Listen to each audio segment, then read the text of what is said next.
Chapitre 203. Je suis la lumière du monde. Jésus est encore à Jérusalem, mais pas à l'intérieur du temple. Il est pourtant certainement dans une vaste pièce bien ornée, une des si nombreuses qui se trouvent à l'intérieur de l'enceinte, grande comme un village. Il y est entré depuis peu. Il est encore en train de marcher à côté de celui qui l'a invité à entrer, peut-être pour le mettre à l'abri du vent froid qui court sur le Moria. Derrière lui marchent les apôtres et quelques disciples. Je dis quelques, car en dehors d'Isaac et de Marc-Jam, il y a Jonatas, et parmi les gens qui entrent derrière le maître, il y a ce lévite, Zacharie, qui, peu de jours avant, lui a dit qu'il voulait être son disciple. Et il y a aussi deux autres que j'ai déjà vus avec les disciples, mais dont je ne connais pas le nom. Mais parmi eux, bienveillants, il y a aussi les habituels, les inévitables et immanquables pharisiens. Ils s'arrêtent presque sur la porte comme s'ils s'étaient trouvés là, par hasard, pour parler d'affaires. Mais ils sont là pour écouter. Vive est parmi ceux qui sont présents l'attente de la parole du Seigneur. Ils regardent cette assemblée de gens de nationalités visiblement différentes, pas toutes palestiniennes, bien que de religion hébraïque. Ils regardent cette assemblée de personnes dont beaucoup de membres, demain peut-être, se répandront dans les régions d'où ils viennent et y porteront sa parole en disant « Nous avons entendu l'homme dont on dit qu'il est notre Messie. » Et à eux, qui sont déjà instruits dans la loi, il ne parle pas de la loi, comme souvent il le fait quand il comprend qu'il a en face de lui des gens ignorants ou dont la foi est ébranlée. Mais il parle de lui-même pour qu'ils le connaissent. Il dit « Je suis la lumière du monde, et celui qui me suit ne marchera pas dans les ténèbres, mais il aura la lumière de la vie. » Et il se tait après avoir énoncé le thème du discours qu'il développera comme il fait habituellement quand il va prononcer un grand discours. Il se tait pour laisser aux gens le temps de décider si le sujet les intéresse ou non, et aussi pour donner à ceux que le sujet annoncé n'intéresse pas le temps de s'en aller. De ceux qui sont présents, personne ne s'en va, et même les pharisiens qui étaient sur la porte occupés à une conversation contrainte et étudiée, se sont tus et se sont tournés vers l'intérieur de la synagogue au premier mot de Jésus, et ils entrent en se frayant un passage, autoritaire comme toujours. Quand tout bruit a cessé, Jésus répète la phrase déjà dite à plus forte voix encore. Il commence et poursuit. « Je suis la lumière du monde, étant le Fils du Père, qui est le Père de la lumière. Le Fils ressemble toujours au Père qui l'a engendré, et il a la même nature. De même, je ressemble à celui qui m'a engendré, et j'ai la même nature. Dieu, le Très-Haut, l'Esprit parfait et infini, est lumière d'amour, lumière de sagesse, lumière de puissance, lumière de bonté, lumière de beauté. Il est le Père des lumières, et celui qui vit de lui et en lui voit parce qu'il est dans la lumière, de même que Dieu désire que les créatures voient. Il a donné à l'homme l'intelligence et le sentiment pour qu'il puisse voir la lumière, c'est-à-dire lui-même, et la comprendre et l'aimer. Et à l'homme, il a donné les yeux pour qu'il puisse voir la chose la plus belle parmi les choses créées, la perfection des éléments qui rend visible la création, celle qui est une des premières actions du Dieu créateur et porte le signe le plus visible de celui qui l'a créé, la lumière incorporelle, lumineuse, béatifique, consolante, nécessaire comme l'est le Père de tous, Dieu éternel et très haut. Par un ordre de sa pensée, il a créé le firmament et la terre, c'est-à-dire la masse de l'atmosphère et la masse de la poussière, l'incorporel et le corporel, ce qui est très léger et ce qui est lourd, mais tous les deux pauvres et vides encore, informes encore, parce qu'enveloppés dans les ténèbres, sans astre et sans vie.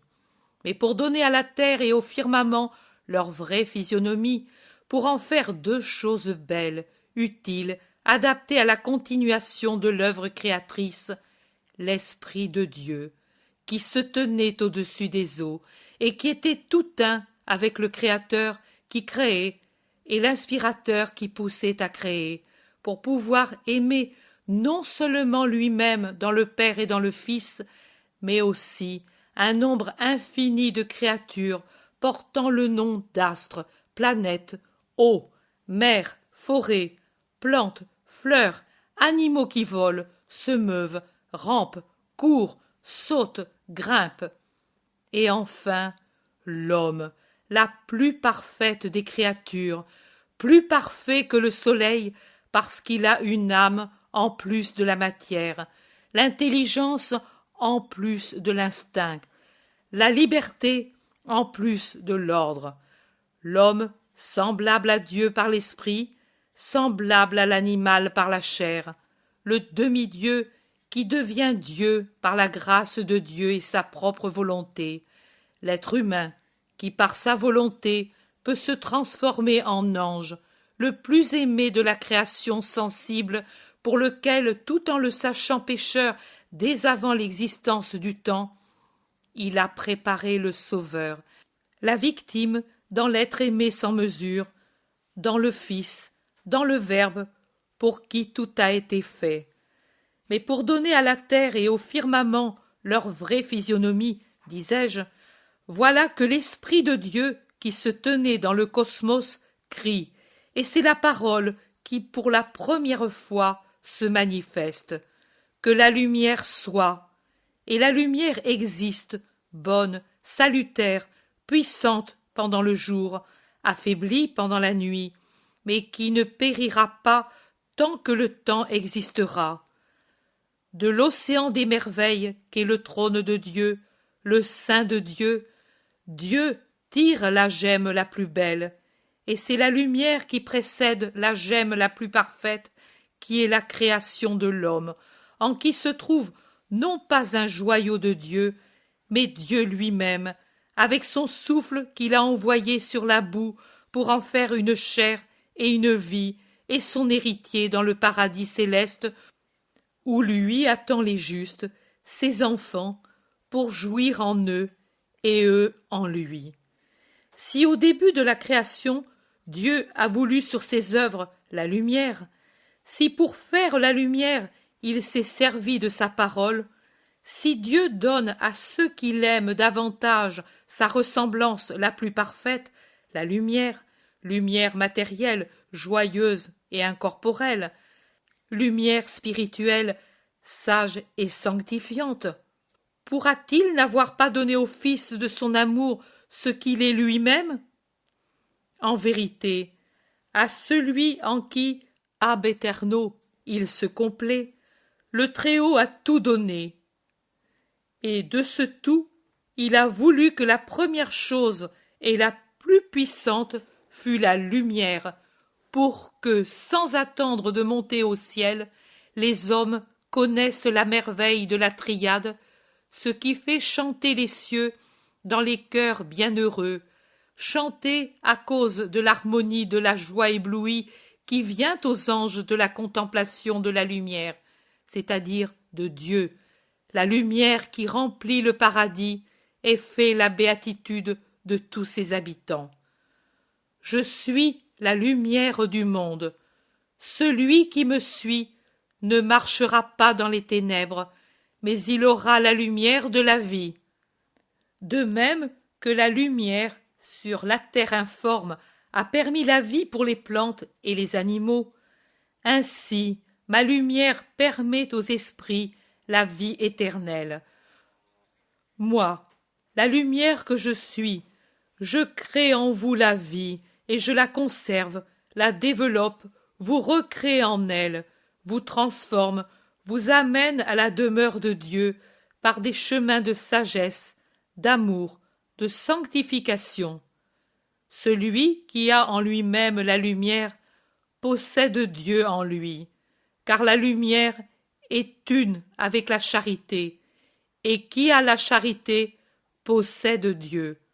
Celui qui a en lui-même la lumière a en lui la vie, car Dieu est là où on accueille son Fils bien-aimé.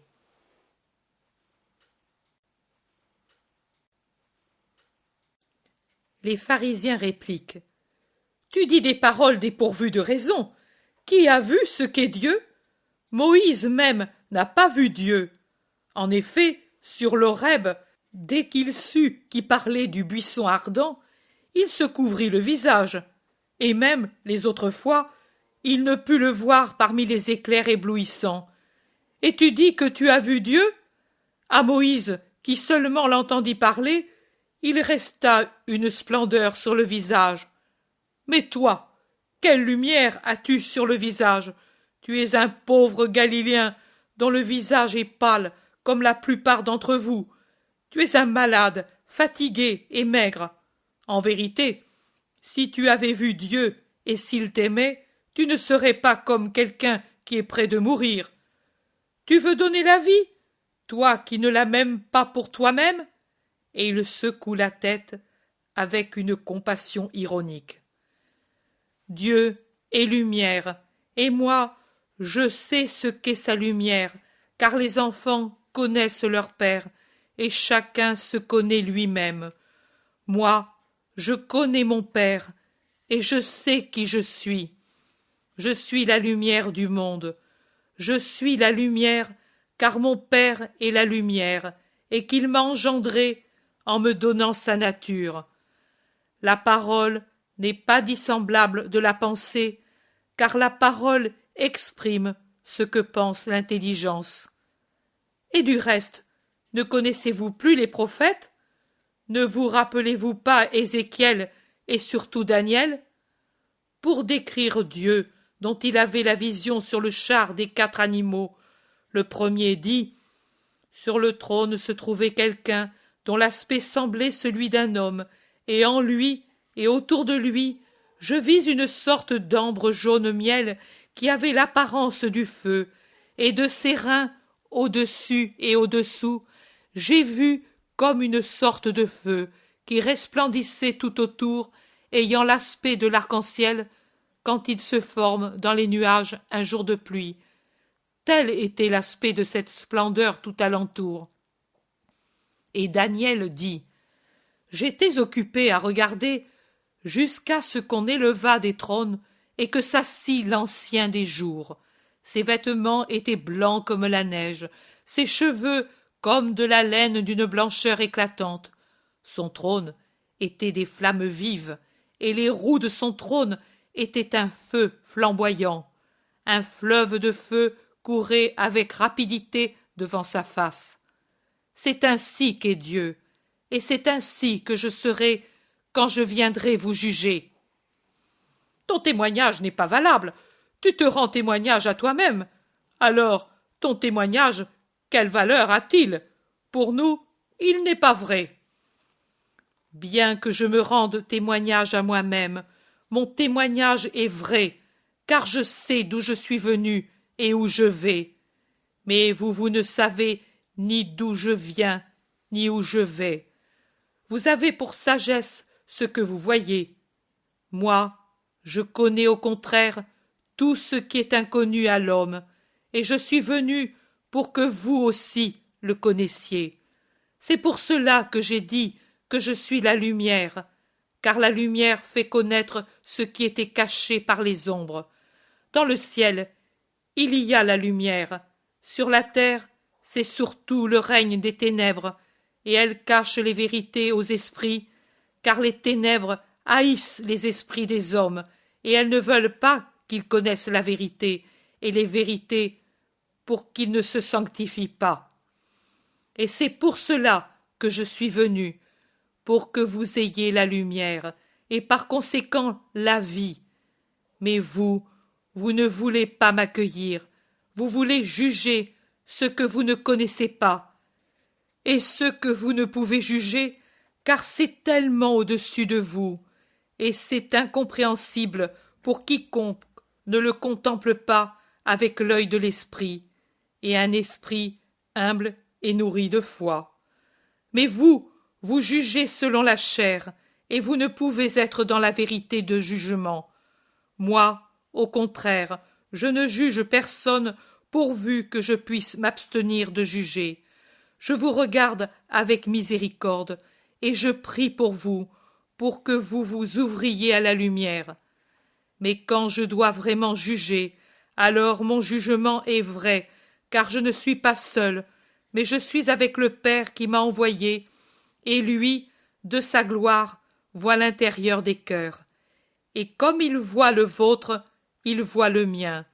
Et s'il voyait dans mon cœur un jugement injuste, par amour pour moi et pour l'honneur de sa justice, il m'en avertirait.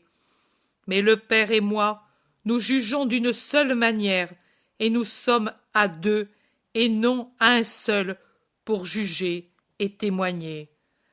Dans votre loi, il est écrit que le témoignage de deux témoins qui affirment la même chose doit être compté pour vrai et valable. Je rends donc témoignage à ma nature, et avec moi le Père, qui m'a envoyé témoigner de la même chose. Par conséquent, ce que je dis est vrai. Nous n'entendons pas la voix du Très-Haut, c'est toi qui dis qu'il est ton Père. Il vous a parlé de moi, sur le Jourdain. C'est bien, mais tu n'étais pas seul au Jourdain. Il y avait Jean aussi. Il pouvait parler de lui. C'était un grand prophète. C'est par vos propres lèvres que vous vous condamnez. Dites-moi, qui parle sur les lèvres des prophètes? L'Esprit de Dieu. Et pour vous, Jean était un prophète? Un des plus grands, sinon le plus grand. Et alors, pourquoi n'avez-vous pas cru à ses paroles? Et pourquoi n'y croyez-vous pas? Lui m'avait indiqué comme l'agneau de Dieu, venu pour effacer les péchés du monde. À qui lui demander s'il était le Christ, il disait « Je ne suis pas le Christ, mais celui qui le précède. Et derrière moi est celui qui en réalité me précède, car il existait avant moi, et moi je ne le connaissais pas. Mais celui qui m'a pris du ventre de ma mère, et qui m'a investi dans le désert, et m'a envoyé baptiser, m'a dit « Celui sur lequel tu verras descendre l'Esprit, et celui qui baptisera avec l'Esprit Saint et dans le feu. » Vous ne vous le rappelez pas, et pourtant beaucoup d'entre vous étaient présents. Pourquoi donc ne croyez-vous pas au prophète qui m'a désigné après avoir entendu les paroles du ciel? Est-ce cela que je dois dire à mon Père, que son peuple ne croit plus au prophète? Et où est ton père? Joseph le menuisier dort depuis des années dans le tombeau. Tu n'as plus de père. Vous ne connaissez ni mon père, ni moi, mais si vous vouliez me connaître, vous connaîtriez aussi mon vrai père. Tu es un obsédé et un menteur. Tu es un blasphémateur quand tu veux soutenir que le Très-Haut est ton père, et tu mériterais que l'on te frappe conformément à la loi. Les pharisiens et d'autres du temple poussent des cris menaçants, alors que les gens les regardent de travers pour défendre le Christ. Jésus les regarde sans ajouter un mot, puis il sort du local par une petite porte latérale qui donne sur un portique. Portique.